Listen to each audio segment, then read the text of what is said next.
kakayanin, pagkat ikaw ay kapiling. Subukin man ng panahon, mananatili sa'yo, Panginoon.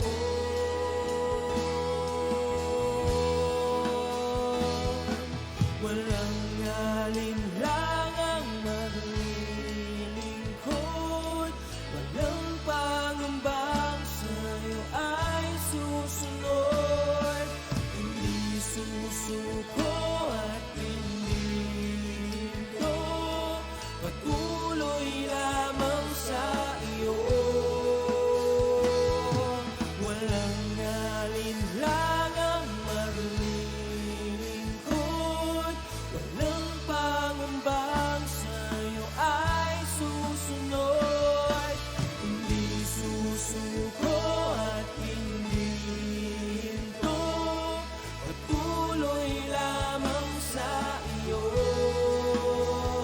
Hanggang dulo, mananatili anumang hamon, ikaw pa rin ang Panginoon. Tatapusin ang takbuhin sa kaharian mo'y ika'y makapiling.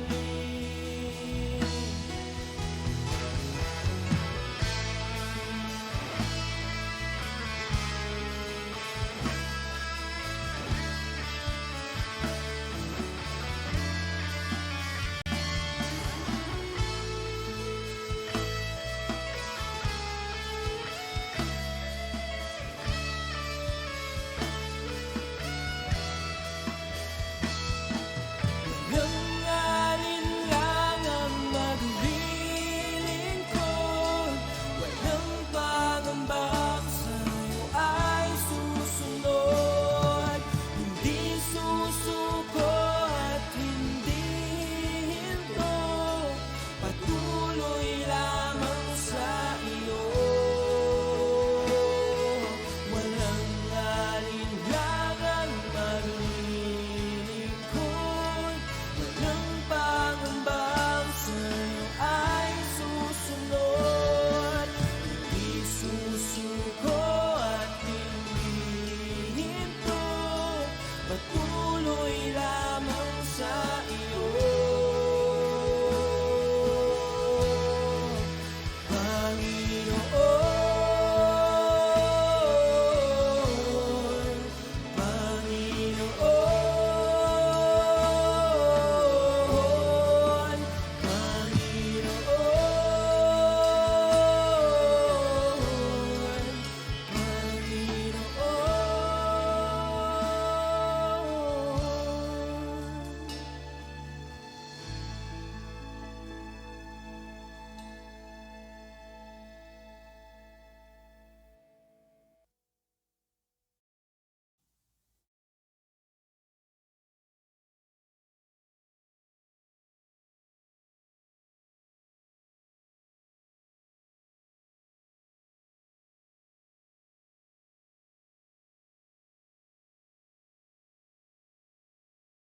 Isang mapagpalang gabi po sa bawat isa.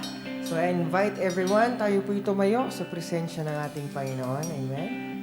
So sa gabi pong ito, muli it's Wednesday, tayo po muli ay makikinig at mag-aaral ng salita ng ating Panginoon. At bago po ang lahat, tayo po muna ay manalangin sa ating Panginoon. Panginoon, maraming salamat muli sa gabi pong ito. Lord, maraming salamat sa opportunity, sa privilege, Panginoon, na kami po, O Diyos, ay narito sa gabi pong ito, makikinig, Panginoon, ng iyong salita, Lord God. Lord God, I pray, Lord God, na sa bawat tao, O Diyos, bawat isa sa amin, Panginoon, na makakarinig, Panginoon, ng iyong salita, Lord God. Lord, I pray na lahat ng mga bagay na ito, O Diyos, ay manatili sa aming mga puso, sa aming mga isipan, O Diyos. At ito po, O Diyos, ay magawa namin sa pang-araw-araw naming buhay, Panginoon. Lord, maraming salamat, Lord God, Lord, as we worship you tonight, sa aming pong mga pagsamba, sa aming pong mga awitin, Panginoon. Lord God, I pray na ikaw lang, O Diyos, ang maitaas sa aming kalagitnaan, Panginoon. Lord, lahat kami, O Diyos, ay maibaba, Panginoon. Ikaw lamang, Panginoon, ang nais naming papurihan sa gabi pong ito, Lord God. Maraming salamat, Lord God. Patuloy kaming magpapasalamat sa lahat ng iyong ginawa, O Diyos. And let your Holy Spirit, let your presence, Panginoon, ang manguna to move in this place, Panginoon, at punuin kami, Panginoon, sa gabi pong ito. Maraming salamat, O Diyos. Purihin ka, sambahin ka. Sa pangalan namin, Panginoong Yesus. Amen. Amen. Sige po, sa gabi ito, patuloy tayong aawit. Patuloy po tayong magpapasalamat sa mga ginawa ng Diyos sa ating buhay. Amen. Kaya po, ihanda natin ating mga puso, ating pong mga isipan sa pagpupuri sa ating Panginoon.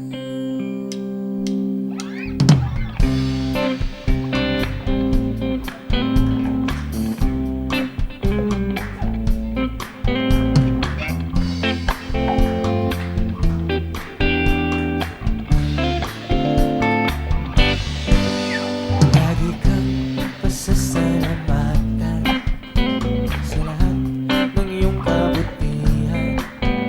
Pupurihin kita, sasayuan kita. Sa presensya mo, ako'y magsasaya. Sa puso ko ay wala nang ang iba. O Diyos, O Diyos, lagi kang pasasalamatan sa lahat ng iyong kabutihan.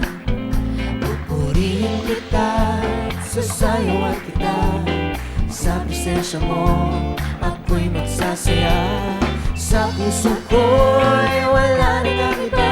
O Diyos, O Diyos, pagkat lagi kong nararanasan ang pag-ibig mong hindi kaya basan ng kahit na sino pa man. Wala nang ang higit pa sa iyong pagmamahal o mapagkat ikaw ang Diyos na tapat kailanman. Lagi kang pasasalamatan sa lahat ng iyong kabutihan. Pupurihin kita, sasayawan kita. Sa presensya mo, ako'y magsasaya. Sa puso ko ay wala nang ang iba. O Diyos, O Diyos, pagkat lagi kong nararanasan ang pag-ibig mong hindi kaya basan ng kahit na sino pa man. Wala nang higit pa sa iyong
Pupurihin ka, o Diyos.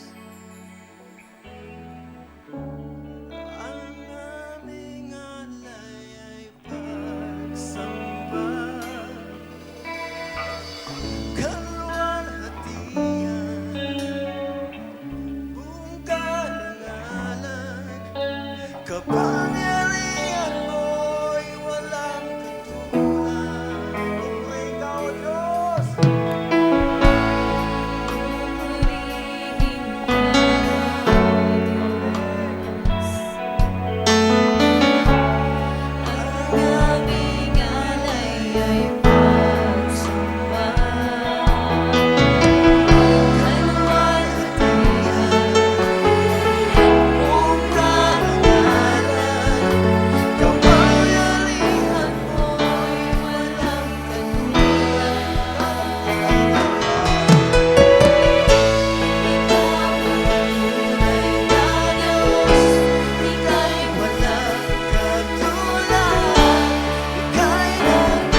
Buong puso ko'y handog, nabubuhay para sa'yo, nabubuhay para sa'yo, nabubuhay para sa'yo,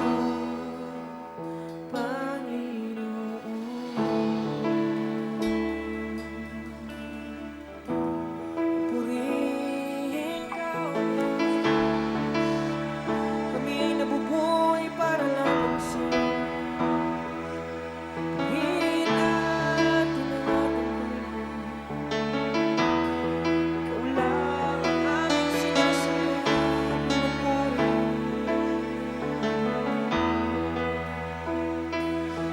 Sabayin ka, sabayin ka buong puso't kaluluwa, sabayin ka.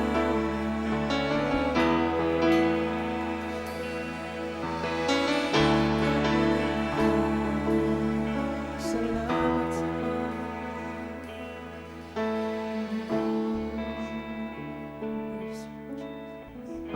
Panginoon, maraming salamat sa gabi po ito. Lord, tunay nga o Diyos, na Ikaw lang, Panginoon, ang aming Diyos na sinasamba. Lord God, sa gabi pong ito, muli aming mga puso ay muli naming tinataas sa iyo. Muli naming binubuksan para sa iyo, Panginoon. Lord, tunay nga na patuloy kaming magpapasalamat sa lahat ng iyong ginawa, O Diyos. Maging sa gabi pong ito, Lord God, sa iyong salita, Panginoon. Lord, ito po, O Diyos, ay amin nang pinapasalamatan, Panginoon. Dahil alam namin, Panginoon, na muli sa gabi pong ito, your word, Panginoon, ay ibibigay mo, Panginoon, sa bawat isa sa aming mga puso, O Diyos.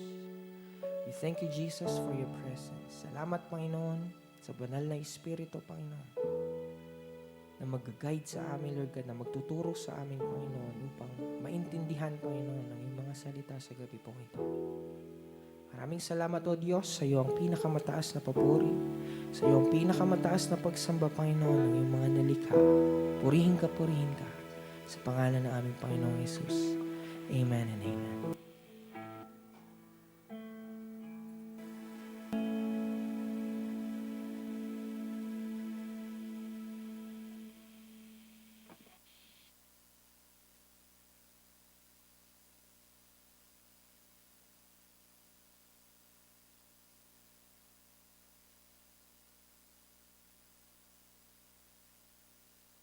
Praise sound. Amen.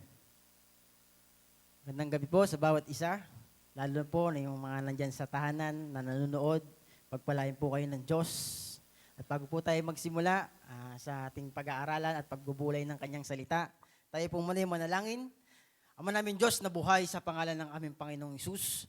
Lord, pagpalain mo ang iyong salita, pagpalain mo ang buhay ng bawat isa, buksan mo, Panginoon, at paunawa mo ang iyong salita. Tunay nga, O Diyos, ng aming puso'y maging matabang lupa, Panginoon, na handang tumanggap ng iyong salita, Panginoon. Lord, sa iyo namin tinitiwala at muli, ilangkin namin ang katagumpayan sa pangalan ni Jesus. Amen and amen. So, ang topic po natin ngayon, buwan, ay patungkol sa sacrifice. Amen. So, pasimula pa lang po, ang dami na nating narinig na sacrifice. Amen. So, ang title po ng ating patatalakayin ngayon, Sacrifice with Love and Obedience. Yan. Diba? Yung pagsasakripisyo na may pag-ibig at may pagsunod. Pwede ka kasing nagsasakripisyo, pero wala ka namang pag-ibig. Diba? Pwede kang gumagawa, tumutugtog. Pwede kang umaatin ng church. Pwede kang gumagawa ng kung ano-ano mga bagay, nag-aayos ng upuan, pero wala namang pag-ibig. Amen? Meron pong gumawa niyan sa Bible. Diba? Kaya nga po, nung Old Testament, kung mapapansin natin, kung babasa kayo ng Bible, ang paghahandog, ginagamitan ng tupa, ng mga hayop, pero itong New Testament, di ba, tao na. Sino naghandog? Si Jesus. Kaya nga yung pinag-aaralan natin kay Pastor Van, halos parehas, kay Reverend Stella, Romans 12, 1 and 2, di ba? Si Apostol Pablo nakikiusap, handog niyo ang inyong sarili bilang isang handog na buhay, banal at kalugod-lugod sa Diyos. Alam niyo ba, sa New Testament nating nilalakaran, ikaw na yung handog. Amen. Ikaw na po mismo. Kada pupunta kang church, kada tutugtog ka, kada kakanta ka, kada sasayaw ka, ikaw na mismo yung handog. Kaya nga ang gusto ng Diyos, banal ka, kalugod-lugod ka sa Diyos, sabi sa Romans. Amen. Pansinin niyo po ang tao, di ba? Pag pupunta siyang church, ang tao, ganito. Minsan, di ba, pag marumi ka, naliligo ka. Pagpapasok ka ng office, subukan mo wag maligo 1 buwan. Kalugod-lugod ka ba sa office? Pag naamoy ka nila, yung paho mo, hindi ka naligo, hindi ka kalugod-lugod. Ganun din sa Diyos. Para yung ating sakripisyo sa Panginoon, maging kalugod-lugod, kaya ka umaaten, hinuhugasan palagi tayo ng Diyos para acceptable tayo sa Panginoon. Holy tayo. Palagi tayong paliliguan para kada pagpupuri mo, tumatama sa puso ng Diyos. Amen? Kaya nga po ang ating pag-uusapan ngayon, sacrifice with love and obedience. Hindi puro sacrifice ka ng sacrifice, wala namang love. Sumusunod ka nga, pero wala namang love. Diba? Ang sabi po sa 1 Samuel, alam na alam po natin to. 1 Samuel 15, verse 22. Diba? Si Saul. Yung 22 lang po. Si Samuel, sinabi ni Samuel, akala mo ba'y higit na magugustuhan ni Yahweh ang handog at hain kaysa ang pagsunod sa kanya? Mas babuti ang pagsunod kay Yahweh kaysa magpaghahandog at pakikinig ay higit sa haing taba ng tupa. Di ba? Alam na po natin yung istorya nito, ni Saul. Ang sabi ng Diyos, patayin mo lahat ng Amalekites, wala kang ititira, bata, matanda, lahat, pati si Haring Agag. Di ba? Nakita nila magaganda na mga kasamahan niya, ganda nito, wag natin itong patayin. Pero sabi ng Lord, patayin mo. Wala kayong ititira. Napakinggan din ni David yung mga tauhan niya. Ang ganda nito. Di ba? Bihag natin. Ihandog natin sa Diyos. Ang ganda naman ng motibo. Maghahandog sa Diyos. Pero ang sabi ng Diyos, patayin. Yun yung utos eh. Anong nangyari? At kung minsan, mga kapatid, sa buhay natin sa paglilingkod sa Panginoon, di ba? Minsan nakala natin yung paglilingkod natin okay pa eh. Di ba? Kaya nga, pansinin natin, di ba? Sino yung nakapagsabi kay Saul na wala na sa kanya yung presensya ng Diyos? Di ba? Tao din. Sino? Propeta ng Diyos. Propeta Samuel. Amen? Kaya nga, hindi niya sinunod ang Diyos. Anong nangyari sa kanya? Inalis sa kanya ang pagiging hari. Bagamat hari pa siya. Ilang taon pa ang lumipas bago siya napalitang hari ni Haring David. Amen? Kaya nga masabi dito, pwede kang naglilingkod, pero malayo ka na sa Diyos. Di ba? Pwede kang umaten, umuupo, tumutugtog, kumakanta, sumasayaw, pero wala na pala ang Diyos sa'yo. Katulad ni Haring Saul. Amen? Pwede kang naglilingkod naman talaga. Yeah? Akala mo okay ka pa. Kanina nga, habang nakaupo ko dyan, Lord, napapagod ako. Ay ka, buti nila yung kanta natin. Lagi kong nararanasan ang pag-ibig mo, hindi kayang tumbasan ng kahit sino pa man. Wala nang masihigit pa. Yeah? Pagka nakakarinig ka ng mga ganon, sinasabi mo sa Panginoon, wala talagang kayang tumumbas ng pag-ibig ng Diyos kahit napapagod ka. Di ba? Basta ang paglilingkod natin sa Panginoon, mga magulang, naka-intune yan. Di ba? Yung ginagawa mo may love, yung pagsunod mo may pag-ibig, maniwala ka. Yeah? Palalakasin ka ng Diyos. Kasi tayo, mahina tayo, kapatid. Di ba? Malibang wala si Kristo sa'yo sa paglilingkod, yung pagsasakripisyo natin, kapos. Di ba? Hindi umaabot. Kasi pang sarili lang. Di ba? Pero kapag si Kristo na sa atin, maniwala ka, kapatid, sureball yan, katatagpuin ng Diyos yan. At sabi sa Bible, the joy of the Lord is our strength. Pag napasaya mo ang Diyos sa paglilingkod mo, kahit pagod ka na, maniwala ka, magagala ka pa din. Matataas mo pa rin ang kamay mo. Amen? Kaya nga po ang sabi dito, pwede kang naglilingkod, pero malayo ka na sa Diyos. Di ba? Sa panahon na yun, hari pa rin naman si Saul. Pero wala na sa kanya ang pagsama ng Diyos. Amen. Sa atin din paglilingkod. Minsan kasi tayo mga Kristiyano, kaya kung di mo aaminin na mahina ka sa Panginoon, maniwala ka, baka kontento ka na, okay naman ako eh. Naglilingkod naman ako, pupunta ako Bible study every sa Wednesday. Napunta ako ng linggo-linggo sa Paranaque. Pero ang totoo, mahina ako, kapatid. Yeah? Ang Diyos lang nagpapalakas sa akin. Amen? Kasi kung di mo aaminin, ako, hindi ka palalakasin ng Diyos. Sabi sa Bible, kung saan ka mahina, doon ka palalakasin ng Diyos. Di aminin mo palaging mahina ako, Panginoon, para palagi tayong palakasin ng Diyos. Para yung pagsasakripisyo natin sa Diyos, itong New Testament, ikaw na mismo yon, ako na mismo yon. Kada ginagawa mo ng kamay mo, pagsasakripisyo yan. Pagsasakripisyo ng oras. Di ba? Yun po yun. Yeah? Hindi na kailangan ng tupa-tupa. Ikaw na mismo. Ang gusto lang ng Diyos, ano? Yun nga yung sa Romans. Di ba? Ihandog natin yung ating sarili bilang banal, kalugod-lagod sa Diyos. Amen. Paano ka magiging banal? Siyempre, palagi kang umaati ng church. Palagi kang nakakapakinig ng salita ng Diyos. Kaya ka nagiging banal. Subukan mo, wag na makinig ng salita ng Diyos. Puro pang mundo na lang. Banal ka pa ba? Hindi na. Hindi ka na nahuhugasan ng salita ng Diyos eh. Di ba? Ang tao pag madumi, kailangan niya maligo. Ha?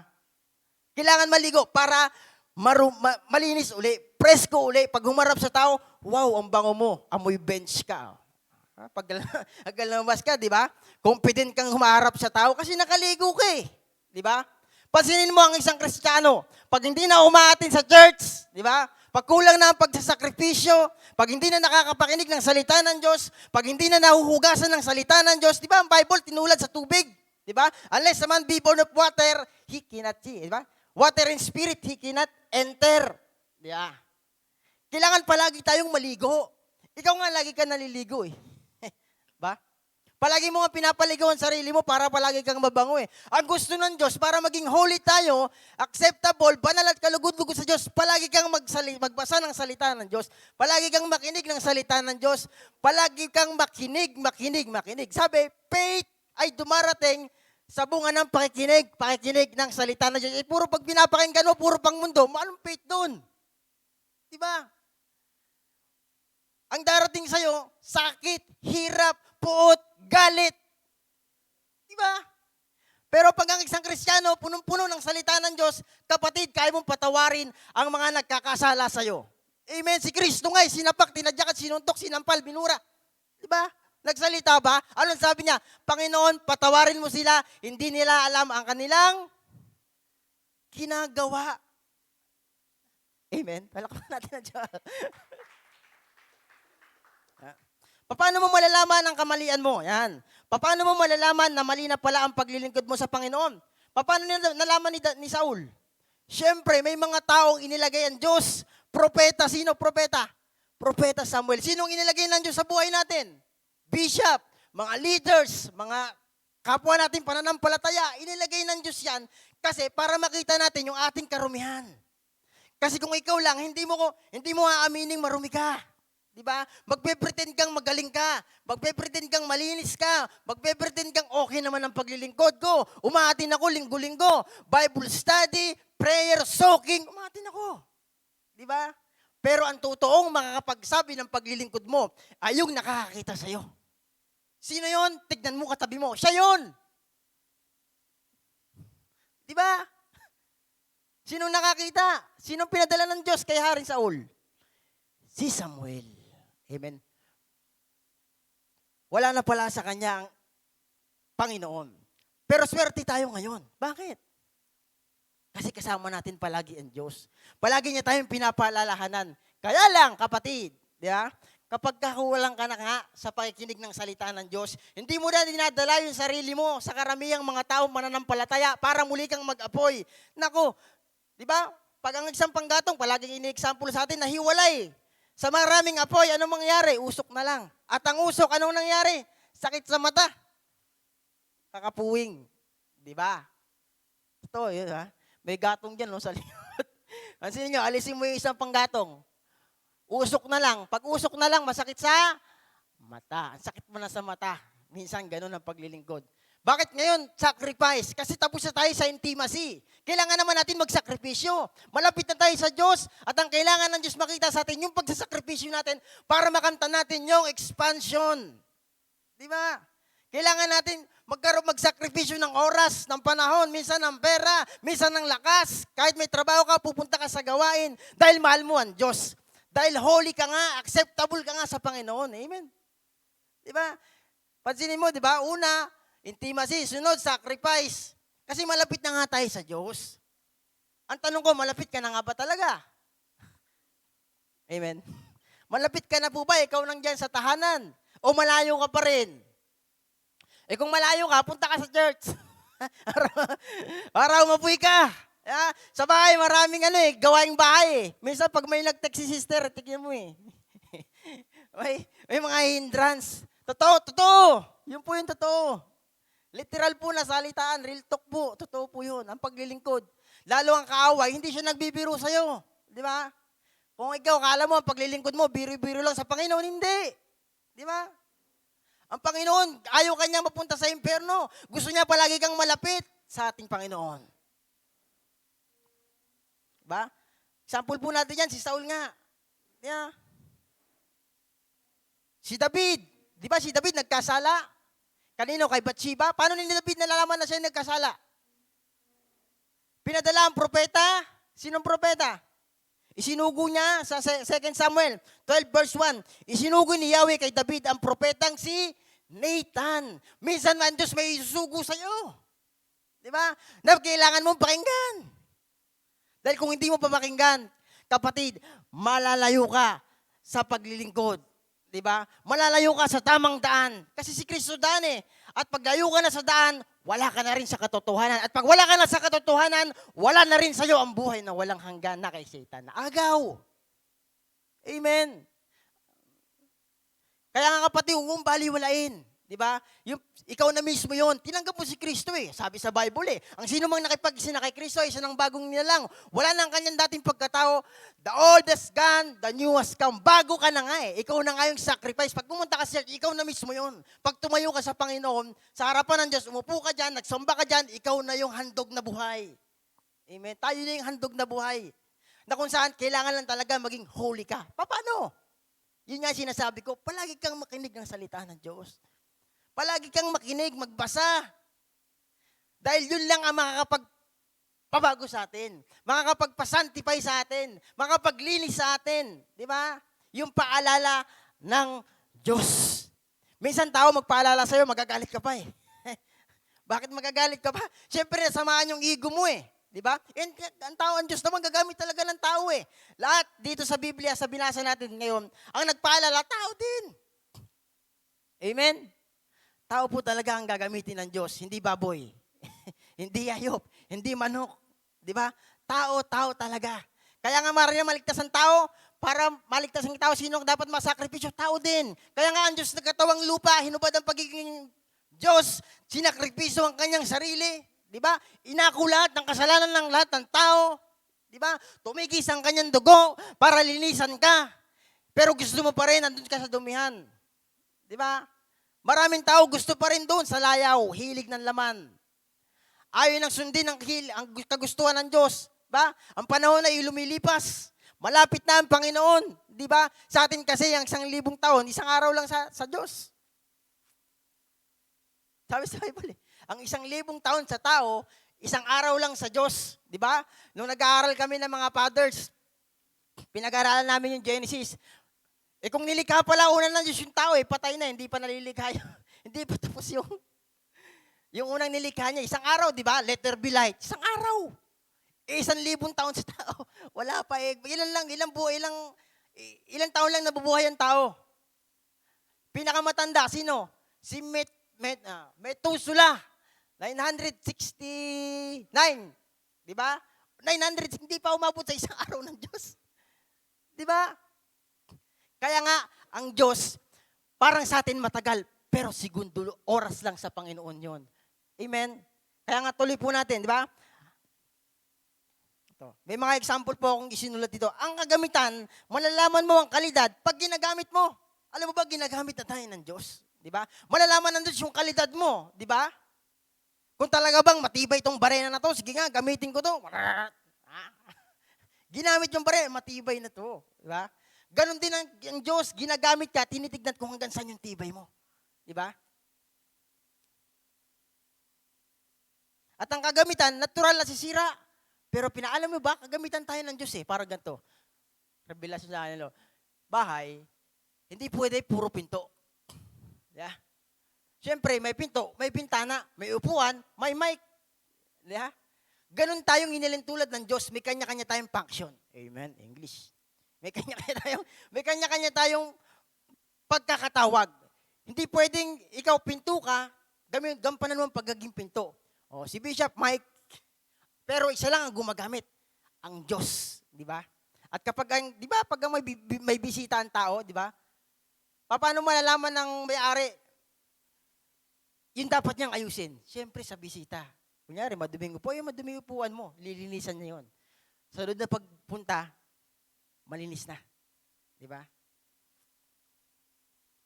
Kaya nga mga magulang, mga kapatid, sa ating paglilingkod po, ito lang, sasabihin ko, hindi biro-biro siya. Di ba? Si Satan di nagbibiro eh. Gusto ka talaga niyang maagaw eh. Di ba? Gusto ka niya talagang mapagod eh. Pero praise the Lord, yung kanta natin kanina, wala nang higit pa sa pag-ibig mo na di kayang bayaran ng kahit na sino pa man. Wala nang ang hihigit pa sa'yo. Di ba?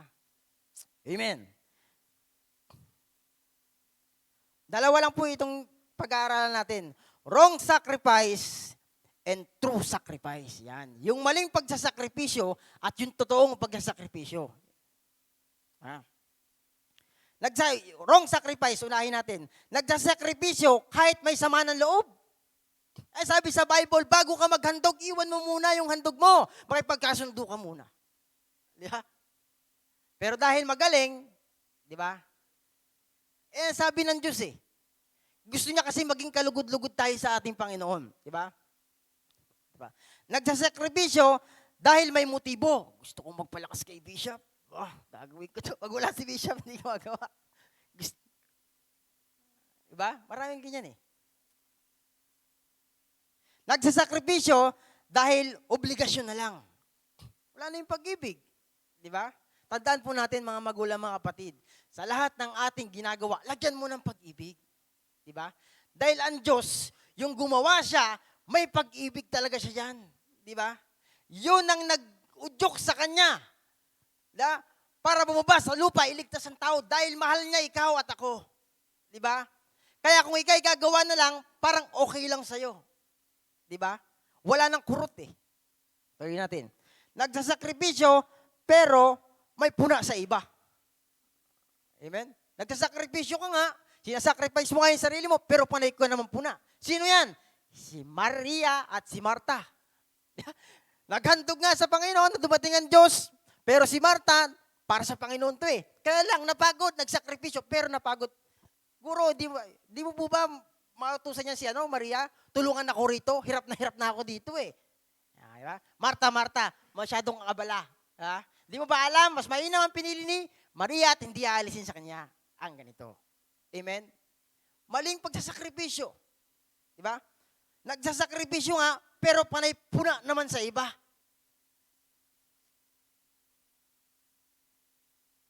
Nagsasakripisyo para magpalakas. Ayan.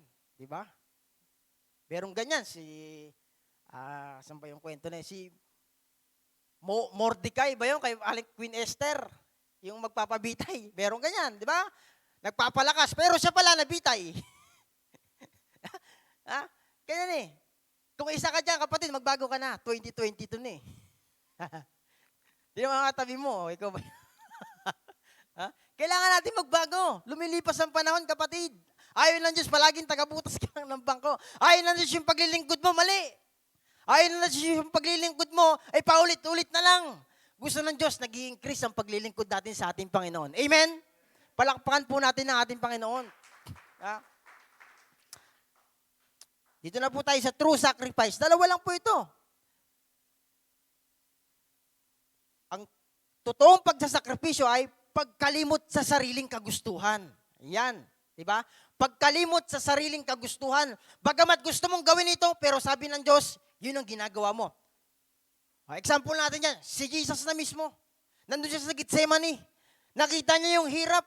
Ang sabi niya, Ama, kung maaari, huwag ko nang danasin ang kopang ito. Diba?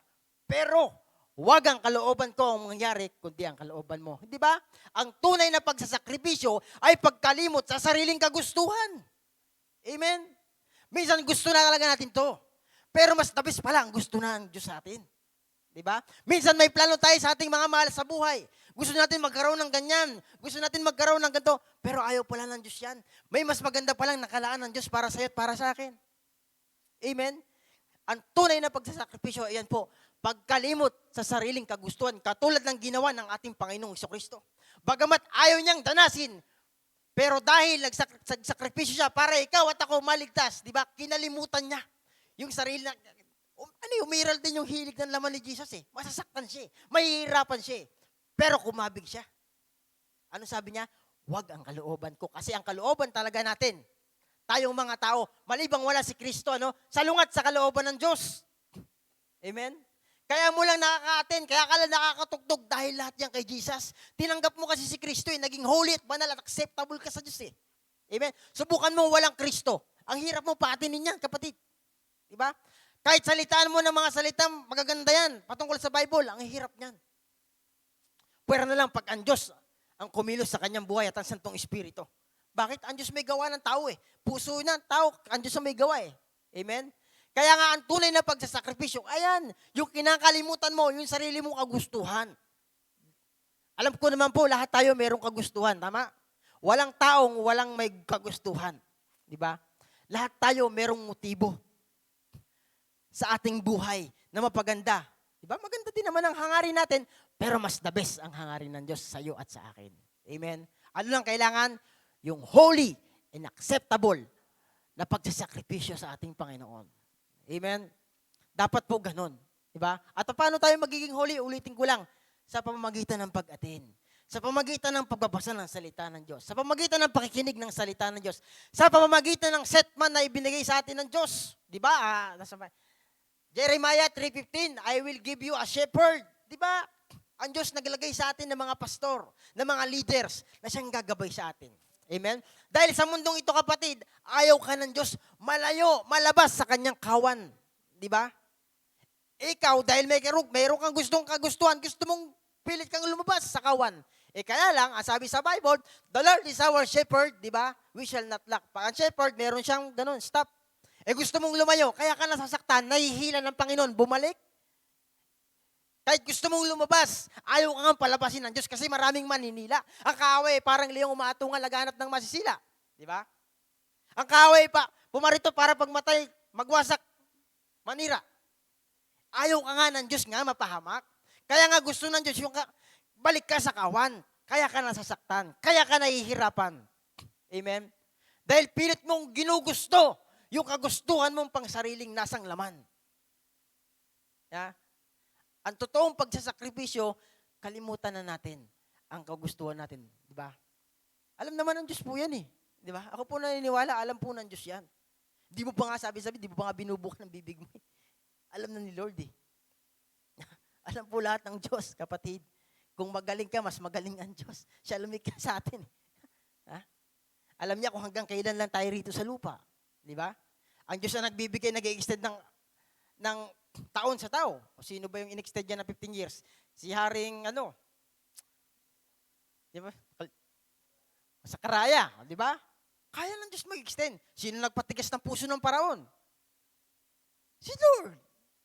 Walang imposible sa Diyos. Basta kalimutan mo lang ang kagustuhan mong panglaman. Amen? Pataasin natin ang ating pagsasakripisyo, di ba? Ang ating spiritual na aspeto. Amen? Dahil kapag kagustuhan ng Diyos, ang laging nasusunod sa atin, di ba? Maniwala ka dyan, panalo tayo dyan. Amen. Lucas 9. Lucas 9, 24-25. Ang naghahangad na maligtas ng kanyang buhay ay mawawalan nito. Ngunit ang nawawalan ng kanyang buhay alang-alang sa akin ay magkakamit nito.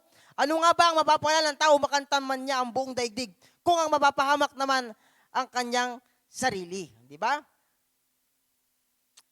Kung minsan hinahangad mo yung sarili mong kagustuhan, di ba? Mapapahamak ka dyan. Di ba? Pero pag hinahangad mong kagustuhan ng Diyos, sigurado yan, kapatid. Sure bull yan. Panalo ka dyan. Daig mo pa, tumama sa loto. Kahit niya tumama sa loto, nababalita, Jessica So, ubus pa rin. Mabilis na ubus eh. Di ba? Kasi nga, naluluma. Pero pag ang Diyos, ang inuna mo, ang inuna natin, Ang pinagsakripisyuhan mo ng oras mo, ang pinagsakripisyuhan mo ng financial mo, ang pinagsakripisyuhan mo ng talento mo, kapatid, maniwala ka, i-increase yan ng Diyos. Sa Kanya ka nagsakripisyo eh. Di ba? Ganito lang yan eh. Sa mundo nga, pag nagsakripisyo ka ng trabaho sa isang tao, tatanggap ka ng pera eh. Ng karapatang sahod sa iyo eh. Di ba? Nagsakripisyo ka kasi ng oras ng talento mo. Binigyan ka ng sahod. Ganun din sa Diyos. Di ba? Pag nagsasakripisyo ka ng mga bagay ng oras sa Diyos, ng pera mo sa Diyos, binibigay mo para sa Panginoon, talento mo, bibigyan ka din ng Diyos. Higit pa. Kanya na nga galing yan eh. Ang totoo, wala naman tayong kayang ibigay sa Diyos. Kanya lahat. Di ba? Kanya lahat ng meron tayo ngayon. Amen? Wala talaga. Ang kaya mo lang ibigay, pagpupuri. Di ba? Sa Panginoon. Di ba? Yun lang ang kaya nating ibigay sa Diyos. Yung purihin siya. Yung itaas yung kamay mo. Na isurrender ang buhay mo sa Kanya kasi sa Kanya talaga galing yan. Di ba? Yun lang. Kaya nga, ang naghahangad ng maligtas ng kanyang buhay ay mawawalan. Di ba? Saan gusto mo? Yung magkaroon o yung mawalan? Huwag mong sariling hangadin ang kaligtasan kasi ang Diyos magbibigay talaga ng kaligtasan. Eh. Yeah? Sa Diyos po matatagpuan yan. Yeah? Pagsasakripisyo na mapabuti ang iba. Ayan, yan yung tunay na pagsasakripisyo. Di ba? Sino yung example natin? Si Jesus pa din. Hindi niya inisip yung sarili niya. Kung inisip niya yung sarili niya, pwede niyang tawagin yung anghel. Naka-ready na eh. Pagpapatayin lahat ng tao, pero hindi niya inisip. Mahalaga sa Diyos ang kanyang nilikha. Bakit? Kasi yung identity natin at ang ating puso ay kawangis ng Diyos. Di ba? In lupa, yung mga nakikita natin mga mapagandang bagay, gugunawin ng Diyos yan eh. Di ba? Hindi precious sa Kanya yan. Ikaw ang precious sa Diyos. Tayo ang precious sa Diyos. Di ba? Kaya nga, ang hangad ng tunay na pagsasakripisyo ay mapabuti ang iba. O si Solomon. Punta tayo kay Solomon. Di ba? Anong hangad ni Solomon nung pinahiling siya sa Diyos? Para sa kanya ba? Hindi. Ano sabi niya? Humiling ka, Solomon. Anong hihilingin mo? Bigyan po ko ng karunungan. Wisdom. Ha? Para mapamunuan ko ang milyon-milyon mong tao. Dahil di ka humiling ng yaman at mamatay ang iyong mga kaaway. Maging ang kayamanan ibibigay ko sa iyo. Alam niyo ba, ang pagpapala pala ay nakabase sa ganon. Pag palagi ang gusto mo palagi kaluluwa maligtas, doon nakabase ang pagpapala ng Diyos sa buhay mo. Amen? Pagbuhay natin. Diba? Yung pagsasakripisyo na mapabuti ang iba. Palakpakan natin ang Diyos dyan. Amen. John 15:13-14. Diba? Walang pag-ibig na hihigit pa kaysa sa pag-ibig ng isang taong nag-alay ng kanyang buhay para sa kanyang mga kaibigan. Sino gumampanyan? Si Jesus. Diba? We are the friend of God. Sabi sa awit I am a friend of God. I am a friend of God who calls me friend. Diba? Tinawag tayo ng Diyos na kaibigan. Diba? At sino nag-alay ng kanyang buhay? Si Kristo lang. Di ba? Ikaw nga, hindi mo kaya ialay buhay mo. Maniwala ko. Maniwala ka. Hindi natin kaya. Minsan, pagkagipitan na, pag tropa-tropa, uy, sarap, inuman, pare, tagay mo. pero pag andyan na trouble, kanya-kanya ng takbo. Naranasan ko yan. Naranasan ko yan. Kanya-kanya ng takbo, kanya-kanya ng pulasan. Kaibigan pang mundo. Pero si Lord, kaya niyang ialay. At inalay niya nga ang buhay niya sa atin. Bakit? Kasi kaibigan niya tayo. Amen? Kayo'y mga kaibigan ko kung tinutupadin niyo ang aking mga utos. Diba? Meron palang consequence kung tutuparin mo ang kanyang utos. Pero kung hindi mo tutupadin, hindi kita kaibigan. Kahit sa mundo, ganun eh. Diba? Hindi tayo magkaibigan. Pagka sinabi mo yung mga sikreto ko, may consequence talaga. Meron talagang mga bagay na hangganan. Ganon din ng Diyos. May hangganan din sa paglilingkod, di ba? Kung tutupadin natin ang salita ng Diyos, kaibigan tayo ng Diyos. Amen? At napakabuti ng Diyos, mga magulang, mga kapatid, sa buhay natin. Di tayo pinapabayaan eh. Malapit po tayo. Pagsunod sa kalooban ng Diyos. Amen. Ang tunay na pagsasakripisyo yan. Yung pagsunod sa kalooban ng Diyos. Sino ang example natin dyan? Si Abraham, di ba? Pangako sa kanya ng Diyos, ikaw magiging ama ng maraming nasyon. Di ba? Lumipas ang mahabang panahon, hindi siya nagkaanak. Pero nagkaanak siya, sino? Si Isaac. At ang sabi ng Diyos, Abraham, Ialay mo ang kayong kaisa-isang anak. Inanay, bagamat mahirap, pero sinunod niyo pa rin ang kalooban ng Diyos. Yan ang tunay na pagsasakripisyo. Di ba? Number 2 lang sa kanya ang kanyang pamilya. Ang number 1 sa kanya, ang Diyos. Bakit niya kaya sinunod ang Diyos? Kasi ang Diyos ang nagbigay kay Isaac. Di ba? At kaya ng Diyos ibalik kung anuman. Kasi ang Diyos ang nangako. Di ba? Pag alam mo yung pangako ng Diyos, hindi ka mag-aatubiling ibigay yung para sa Panginoon. Kung alam mo sa buhay mo, yung pagpapalang tinatamasa mo ngayon galing sa Panginoon at hinilingin ng Diyos na ibigay yan, hindi ka mag-aatubiling ibigay. Bakit? Galing din sa Kanya yan. Pinagpala ka lang ng Diyos. Amen?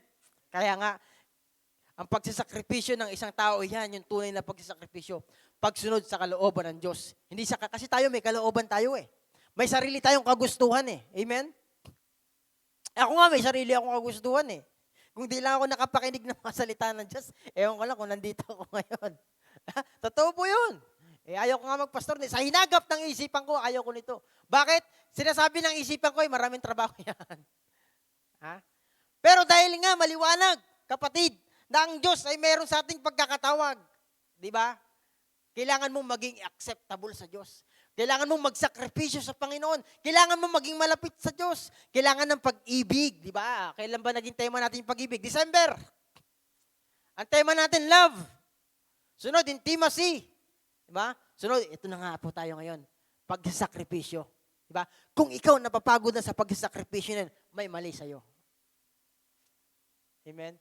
May mali sa paglilingkod mo. May mali sa pagsakripisyo mo. Wala na diyang love. Amen? Dahil lahat ng nangyari sa Bible, ang buod niyan, love. Di ba? Pag-ibig ang lahat, ang susi sa lahat, di ba?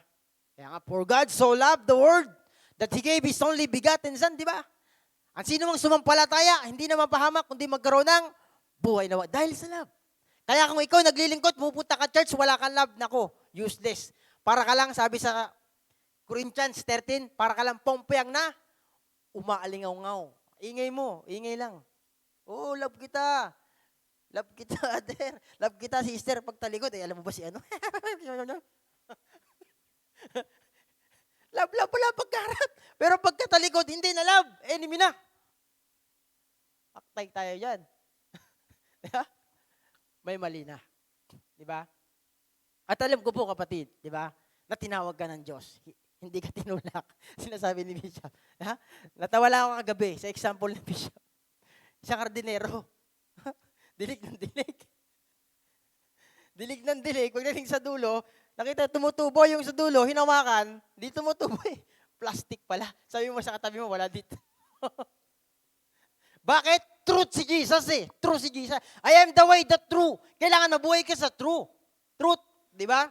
Mabuhay ka sa tama, huwag ka mabuhay sa mali. Ayaw ng Diyos ng mali. Di ba?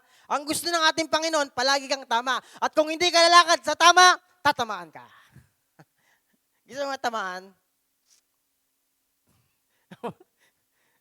Kung ayaw natin tamaan, kapatid, yan. Kailangan natin ng totoong pagsasakripisyo. Amen? Ulitin ko po, ang pagsasakripisyo, ikaw na mismo yun. Dala-dala mo na yun. Kasi package na yun eh. Nandyan na yung oras mo, nandyan na yung talento mo, nandyan na yung pera mo, nandyan na lahat yun. Diba? Ibibigay mo na lang ng merong love. Diba? Dahil kung walang love, sa lahat ng ginagawa mo, makapagpagaling ka man, makapaglipat ka man ng mga bundok, wala namang pag-ibig, ay para ka lang pumpiyang daw na umaling ako. Ang ingay mo lang. Diba? Mataas man ang faith mo, wala ka naman love, wala, useless. Diba? Ang mangyayari, pagod. Diba? Pagod lang talaga. At ang mangyayari pa, usok na lang. Hindi ka na maapoy. Wala na talaga yung love. Kasi tandaan natin, kapatid, mga magulang, mga batid, napapakilos ng lahat ng pag-ibig. Diba? At pinatunayan ng Diyos yan. Diba? Tuloy po natin. Yun po yung pagsunod sa kalooban ng Diyos. Ano pa? Pagpapakumbaba. Ayan. Ang pagsasakripisyo, kailangan mapagpakumbaba ka. Hindi yung palaging dala-dala mo yung talian mo, yung degree mo, doktor ako, engineer ako, lawyer ako, manager ako, mayaman ako. Yaman mo. Kailangan po ng pagpapakumbaba sa paglilingkod sa Diyos. Bakit? Pinatunayan uli ng Diyos yan. Diyos, nagkatawang tao, hinubad ang pagiging Diyos, nagpakumbaba. Diba? Sabi niya pa nga, hindi ako pumarito para paglingkuran, kundi para maglingkod. Sinong tinanggap mo? Si Jesus? Pag tinanggap mo si Kristo sa puso mo, yan din ang karakter mo. Yan din yung lumalabas sa gawa mo. Kasi tinanggap mo nga si Kristo eh. Amen? Tinanggap mo ba talaga? O wala sa puso, sanguso lang. magaling sanguso, hindi magaling sa puso. Ha? Pagka dumating ang mga maninira, ang mga kaaway, pag tinamaan yung puso, aray ko po, diba? Ang dami nang sinasabi. Makikita ang kalaliman ng isang Kristiyano, di ba? Pag nandiyan ang problema, pag nandiyan ang pagsubok, hindi palaging okay ang buhay, kapatid. Hindi pinangako ng Diyos na pag tinanggap mo ko, hayahin na ang buhay mo. Hindi ganoon. Ang sabi ng Diyos, hindi kita iiwan, hindi kita pubayan. Mararanasan mo talaga. Kaya nga may mga Bible verse, mag-alala kayo kapag dumadanas kayo ng iba't ibang klase ng pagsubok. Diba? Sapagkat nakakapagpataas yan ng antas ng pananampalataya. Di ba? Mapalad ang mga taong nanatiling tapat sa kabila ng pagsubok. Diba? Sapagkat tatanggap sila ng korona at putong, di ba? Ng buhay na kaloob ng Diyos, buhay na walang hanggan. Si Yahweh ay napakabuti, matibay na kanlungan. Sa panahon ng kaguluhan, mga nananalig sa kanya, kanyang inaalagaan. Yeah? Nahum yun. Ganon ang Diyos eh. Kailangan mo lang talaga magpakumbaba. At kung hindi ka marunong magpakumbaba, wala sa iyo si Jesus. Si Jesus tinanggap mo eh. Yun yung karakter ni Jesus eh. At parahay ka lang salita, di ba? Less talk nga, less sin eh. Di ba? Kaya nga si Kristo na hindi nahimik lang eh. Yung sinusuntok siya eh, ikaw kaya pag sinuntok kita. Baka kaya gumanti ka na. Si Kristo hindi. Ha? Nagpakumbaba siya. Sa anong paraan? Kahit sinapak, kahit tinadyakan, kahit sinundok, kahit tinuraan, kahit binura. Pinagbabato, tinusok, kinurunahan, hinagupit ng latigo. Nagingay ba? Hindi nagingay. Ikaw ingay mo eh. tayo minsan maingay. Di ba? Magbago na tayo. Totoo po yun. Di ba? Ito masakit. Ang salita ng Diyos, truth po siya. Di ba? Ang salita ng Diyos ay parang espada na magkabilaan ng tabak. Tumatagos sa kaibuturan ng buto. At alalaman nito kung ano nilalaman ng puso mo. Amen. Alam po ng Diyos. At sakto palagi ang salita ng Diyos sa pangangailangan mo at pangangailangan ko. Amen? Pag pupunta ka ng church, sayang wala si brother, wala si sister. Sa'yo yun, kapatid. Huwag ka magturo. Turo ka ng turo eh. Turo ka sa'yo ilan? Minsan 3 pa. Sabi nga sa Bible eh, bago mo alisin ng puwing na iba, tanggalin mo muna yung puwing malaya, trosong puwing dyan sa iyong mga mata. Amen. Mateo 23 verse 12. Ang nagmamataas ay ibaba at nagpapakumbaba ay itataas. Saan mo gusto? Saan mo gusto lumugar dyan? Sa mataas, sa mababa? Doon ka sa mababa. Para ang Diyos na magtaas. At palaging gusto ng Diyos, magsimula ka sa 0. Ayaw ng Diyos, magsimula ka kagad sa 10. Kasi bakit? Ibababa ka ng Diyos eh. Gusto niya magsimula ka sa 0 para siya ang magbigay sa iyo ng 1, ng 2, ng 3, ng 4, ng 5. Yeah? Ayaw ng Diyos magsimula ka sa taas. Di ba? Kaya nga, sa Bible, di ba, yung mga mayayaman, gusto ng Diyos ibenta kayamanan eh. Kasi magiging hanlag sa paglilingkod. Alam na alam po natin yan, yung istorya ng mayaman na pumunta kay Kristo. Guro, ano kailangan ko gawin para magkaroon ako buhay na walang hanggan? Sabi ni Kristo, isa lang mabuti, walang iba kundi ang Diyos. Kung gusto mo magkaroon ng buhay na walang hanggan, sundin mo mga batas ni Moises, huwag ka papatay, huwag ka mangangalunya. Di ba? Gawin mo. Nagagawa ka po lahat ng iyan. Tagal na palang Kristiyano. Kaya lang, di maiwan yung yaman. Yung yaman, nagiging hadlang eh. Di ba? You cannot serve the 2 masters, sabi sa Bible eh. Yeah? Tumalikod yung mayaman. Hindi niya kaya ibigay. Minsan yung magiging hadlang eh. Kaya praise God, ang yaman natin si Lord. Sinong yaman mo? Si Lord. Pag yaman mo si Lord, panalo ka dyan. Bakit? Kaya nga doon ko nakita, no? Kasi kung mayaman ka na, hirap mo ipagpalit sa Diyos. Sabi naman din, si Jesus nagsabi mismo niyan eh. Hirap ang isang mayaman makapasok sa kaharian ng Diyos. Mabuti pa ang kamelyo makapasok sa butas ng karayom kaysa mayaman. Amen? Kaya nga, kailangan natin maging mahirap sa harapan ng Diyos. Kailangan nating aminin sa Panginoon na tayo mababa. Kailangan natin palaging aminin sa Panginoon na tayo'y mangmang. Na tayo'y walang magagawa malibang wala siya. Ang sabi sa Bible ang karunungan ng tao ay kamangmangan lamang sa Diyos. Kung gusto mong tunay na runong, di ba? Trust to the Lord with all your heart. Huwag kang manangan sa sarili mong karunungan. Amen. Yun po ang gusto ng Diyos sa atin. Yung totoong pagsasakripisyo. Amen. Sabi mo sa Marcos 10:45, sapagkat ang anak ng tao ay naparito hindi upang paglingkuran, kundi upang maglingkod, upang mag-alay ng kanyang buhay para sa ikabubutubos ng marami. Di ba? Ginawa mismo ni Kristo. Sapagkat ang anak ng tao ay naparito. Ikaw kaya, anong ginagawa mo pag naparito ka sa church? Gusto mo ba bossing ka? Ako upo dyan. Sabi sa Bible, pag pumunta ka ng handa, huwag mong piliin yung nasa harap Piliin mo yung sa likod. Di ba? Kung naalala niyo yun. Minsan, pa pupunta sa church, talagang bossing. Dala-dala yung tawag doon? Degree. Kailangan pag pumasok ka sa templo ng Diyos, kapatid, forget mo lahat yan Hindi mo kasi mararanasan ng Diyos kapag may bit ka. Totoo po yun. Di ba? Kailangan empty ka. Ha? Kailangan walang laman yung puso't isipan mo sa pagharap sa Diyos. Di ba?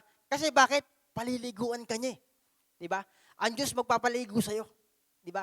Ng kanyang salita. Hindi ka lang paliliguan, sasabunin ka pa. Sasabunin ka pa. At kung di ka naman nasasabon, hiluring ka na. Hiluring kita.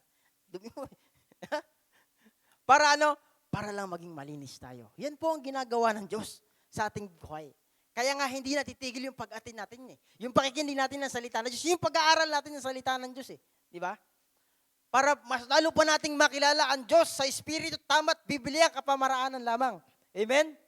Sa lahat ng ating pagkasakripisyo, lagyan natin ng pag-ibig. Sabi mo sa katabi mo, lagyan mo kasi ng pag-ibig. Kaya ka tinatamad Kaya ka minsan napapagod Kaya ka minsan reklamo ng reklamo kasi wala nang love Diba? Totoo mo yun. Diba? Kaya ka minsan kung ano-ano pumapasok sa isipan mo Kasi nga wala nang love. Amen? Tandaan natin, pag wala nang love dyan, di ba sa mag-asawa? Pag wala nang love dyan, maniwala ka dyan, okay na lang sa kanila kung ano-anong ginagawa. Lapit po. Sa lahat ng ating gagawin, paglilingkod, tignan mo lagi si Lord, huwag sa kapwa mo. Amen? Yung pagsasakripisyo mo na ikaw na mismo, ang holy and acceptable sa paglilingkod sa Panginoon, sa pagsasakripisyo. Di ba? Ang sabi diyan, sa lahat ng ating gagawing paglilingkod, tignan mo lagi si Lord. Huwag sa kapwa mo. Bakit? Bakit si Lord ang kailangan mo tignan? Kasi pag sa tao ka tumingin, madadapa ka. Kasi ang tao may hangganan, may kakayahan, may kapasidad ng kanyang pagtulong. Di ba? Kaya nga sabi dito sa Hebreo Hebreo 12:2. Ituon natin ang ating paningin kay Jesus, na siyang pinagmulan ng kabuuan ng ating pananampalataya. Dahil sa kagalakan naghihintay sa kanya, hindi niya ikinahiya ang kanyang kamatayan sa krus. At siya ngayon nakaupo sa kanan ng trono ng Diyos. Diba? Ituon natin ang ating paningin kanino? Kay Jesus. Huwag kay brother, huwag kay sister. Diba? Huwag kay bishop, huwag kay reverend, huwag sa akin, huwag kung kani-kanino man, kundi sa Diyos. Amen? Ituon natin. At pag yun, dun ka nakaset ang mind mo, wala kang kapaguran dyan. Amen? Mapagod man ang ating physical na katawan, pero ang ating espiritu, gustong-gusto talaga yan. Amen? Gustong-gusto pa rin maglingkod yan. Kanina nga, doon nakaupo ko, hinantok na. Lord, sabi ko sa Panginoon, papagod ako, Lord. Umawit tayo. Yeah? Ulitin ko lang. Wala na ngang hihigit pa sa pag-ibig mo. Di kayang tumbasan ng kahit na sino pa man. Ayan. Hindi kayang tumbasan ng kahit sino pa man. Sunod dyan. Pasunod dyan. Wala na ngang hihigit pa sa iyong pagmamahal. Grabe. O Ama, pagkat ikaw ang Diyos na tapat kailan pa man. Ikaw kahit di ka tapat, ang Diyos tapat pa rin. Diba? Kahit tayo nagkukulang sa Panginoon, siya hindi nagkukulang sa atin. Pinapahinga ka pa rin. Diba? Sa maghapon, nagagawa mo pa rin yung gawaing bahay mo. Kahit kulang ka na sa oras, kulang ka na sa salita ng Diyos. Diba? Tapat pa rin ng Diyos. Amen? Sabi po, hilingin natin sa Panginoon na bigyan tayo ng pangunawa na unawain ang isa't isa. Amen? Sa pagsasakripisyo kasi mga magulang, mga kapatid, ang kasama mo magsasakripisyo si brother, si sister. Diba?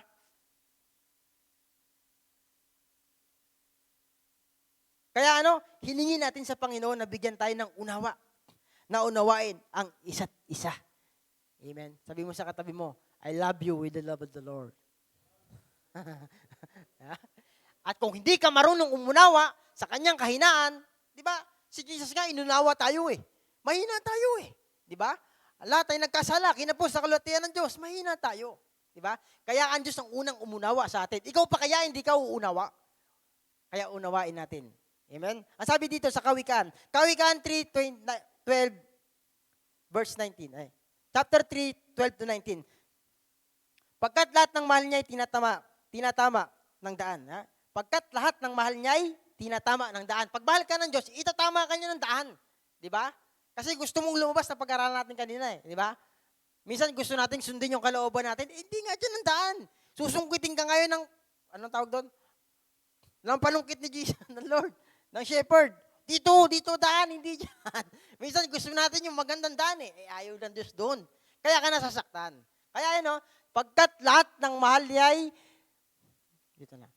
Pagkat lahat ng mahal niya ay itinatama ng daan. Tulad ng anak na minamahal, sinasaway ng magulang. O, di ba? Minsan sa buhay natin, may pagsasaway din. Di ba? O sa ating mga anak, literal na sa anak, tama kulit. Tama? Sa bata, na playful sila. Kaya kailangan mo silang sawayin. Ganon din ng Diyos. Ikaw din natakop, minsan pasaway. Pasaway ka ba nga ba? Totoo po yun, pasaway tayo. Minsan nagkukulang ka din sa Diyos. Minsan lumiliis ka rin ng daan. Kaya andyan ang Diyos na magtatama sa ating daan. Di ba? Mapalad ang isang taong nakasumpong ng karunungan. At ang taong nagkisikap, unawa ay nagtatamo. Di ba?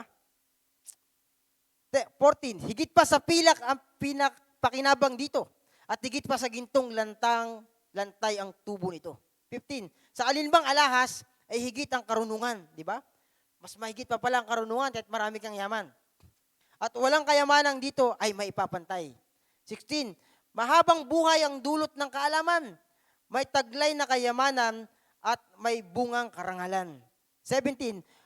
Maaliwalas ang landas ng taong may kaalaman at puno ng kapayapaan ang lahat niyang araw. Di ba? 18. Mapalad nga ang taong may taglay ng karunungan para siyang punong kahoy na nagbubunga kailanman. 19. Karunungan ang ginagamit ni Yahweh sa paglikha ng daigdig. Sa pamamagitan ng talino, inayos niya ang buong langit. Di ba? Anong ginamit ng Diyos? Karunungan, hindi lang kaalaman. Di ba?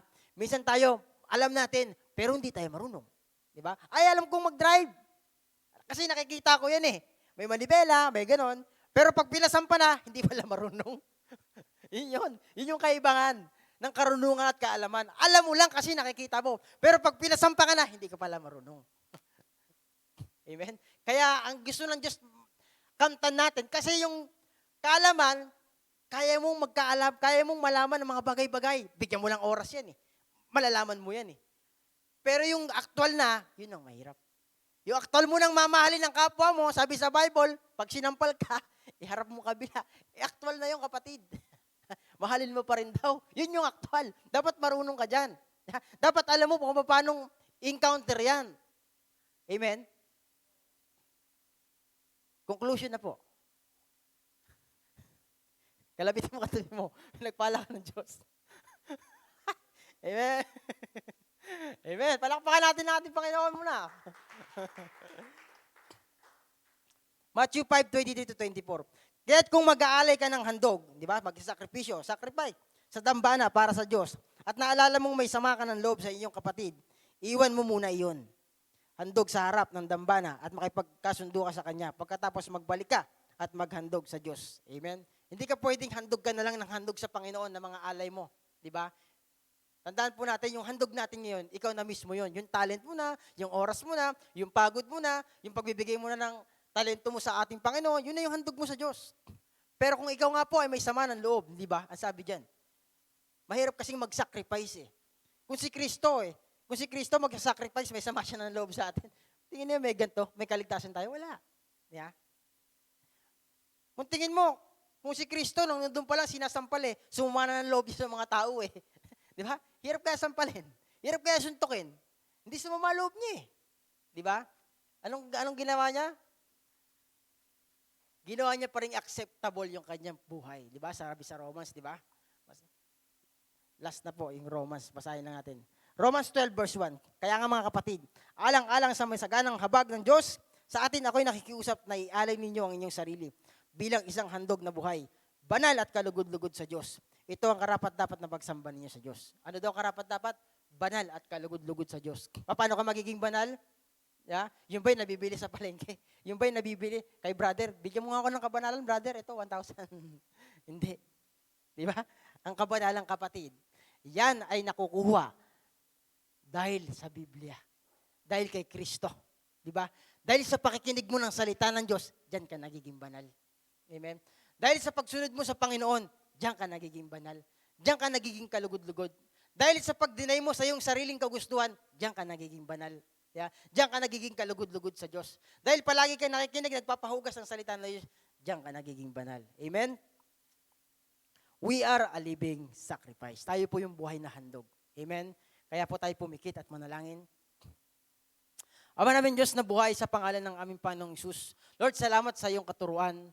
Tunay nga, O Diyos, na sa iyo namin tinikakatiwala ang aming buhay, Panginoon. Nais namin, Panginoon, ang aming buhay maging kalugod-lugot at banal sa iyong harapan, Panginoon. Lord, patawarin mo kami sa lahat ng aming pagkakamali at pagkakasala, sinasadya man hindi, Panginoon. Lord, tunay nga, O Diyos, na ang aming buhay ay nais naming ipagamit sa iyo, Panginoon.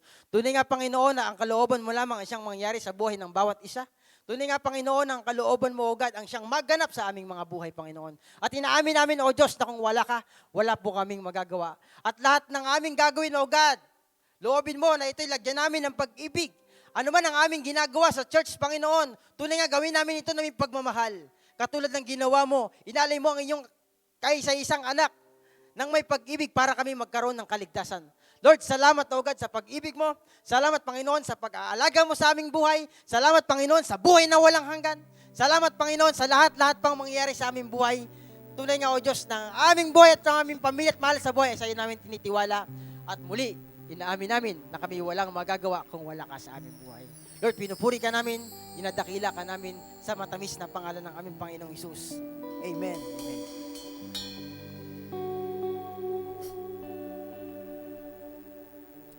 Amen. Praise God. Purihin ang Diyos ngayong gabi, mga kapatid, mga magulang.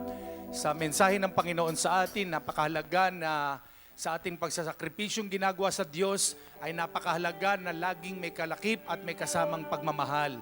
Dahil ano man ang gawin natin na sakripisyo, pag nawala ang pag-ibig, ay mababaliwala ang lahat. Kaya ang sabi ng Korinto 13, ipamigay man natin ang ating ari-arian, sunugin man ang ating katawan, pag wala ang pag-ibig, baliwala ang lahat.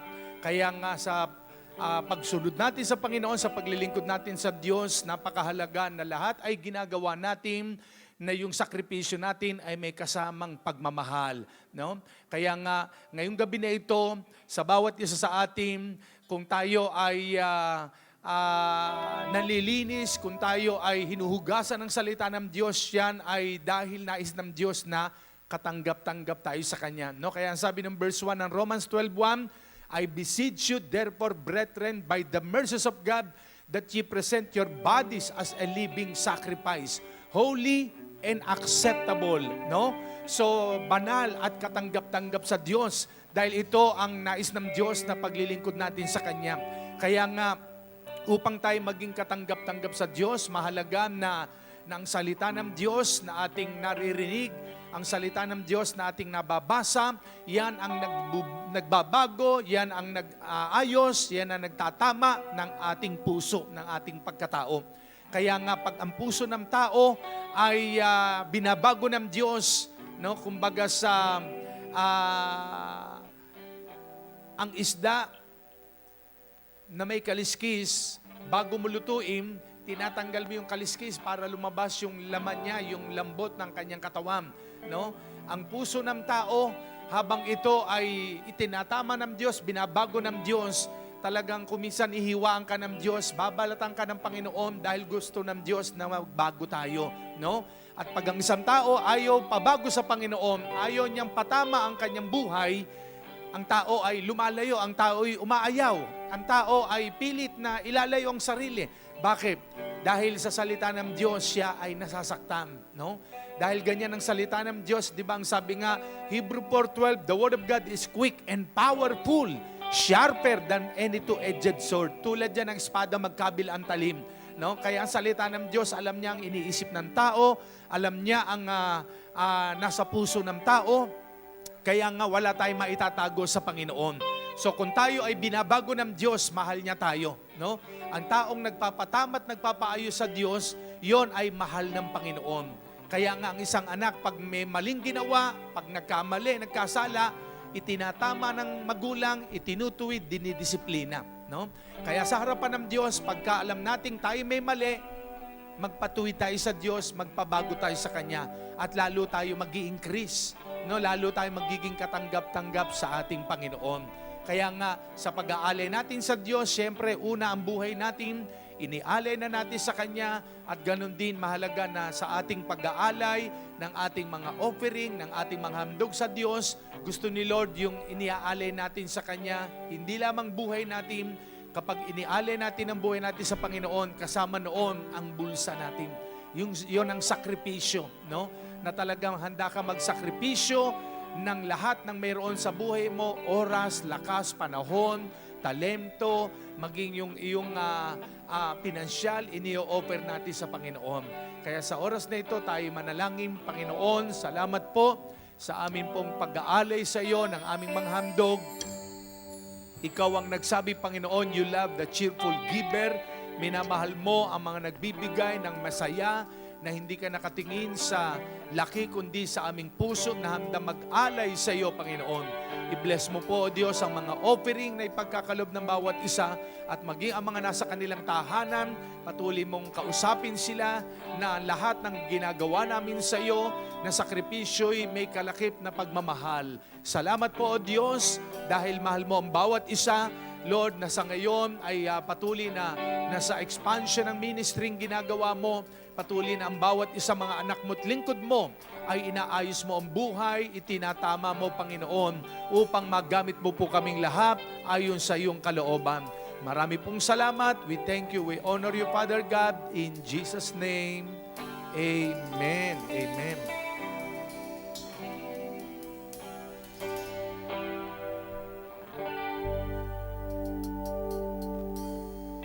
Amen. Muli po tayong tumayo.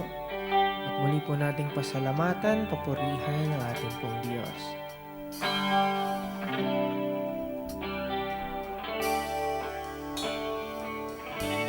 Sa iyong papuri at pasasalamat, aming Diyos.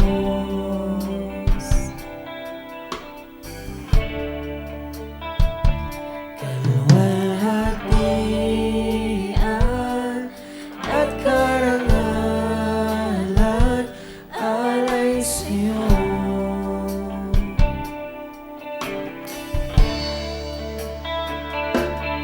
Narito ang buhay ko,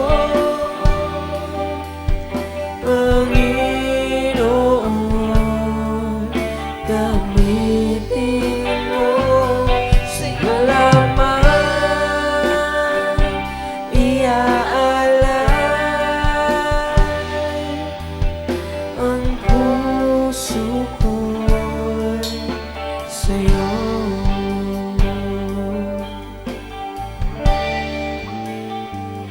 Pag ika'y kasama, o ano ang ligayang nadarama.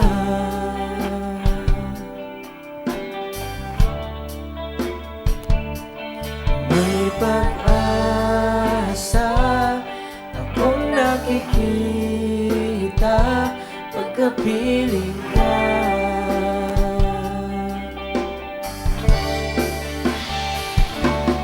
Narito ang buhay ko, Panginoon, gamitin mo sa iyo lamang iaalay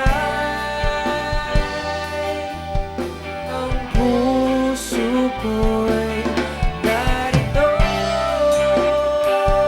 Ang buhay ko, Panginoon, gamitin mo. Sa'yo lamang iaalay ang puso ko'y sa'yo. Ang puso ko'y sa'yo. Ang puso ko'y sa'yo.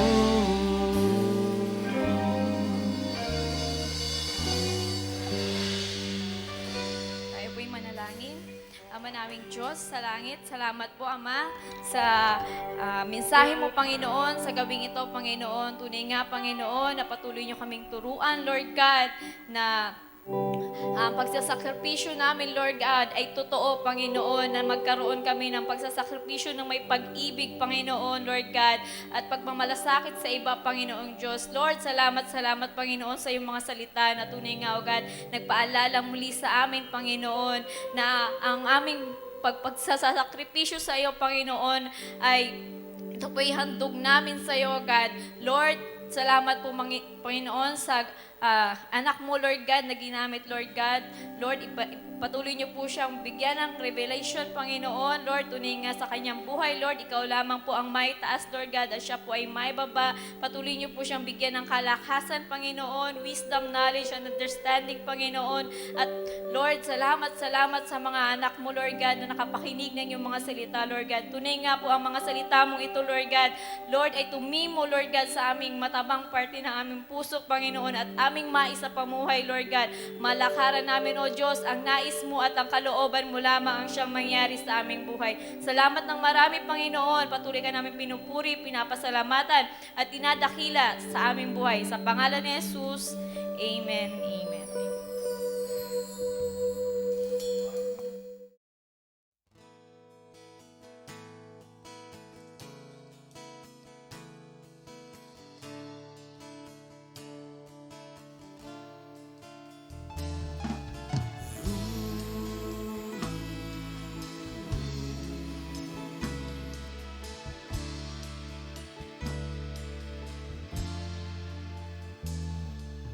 Ikaw ay aking paglilingkuran kahit saan dalhin. Ikaw ay lagi kong susundin anuman ang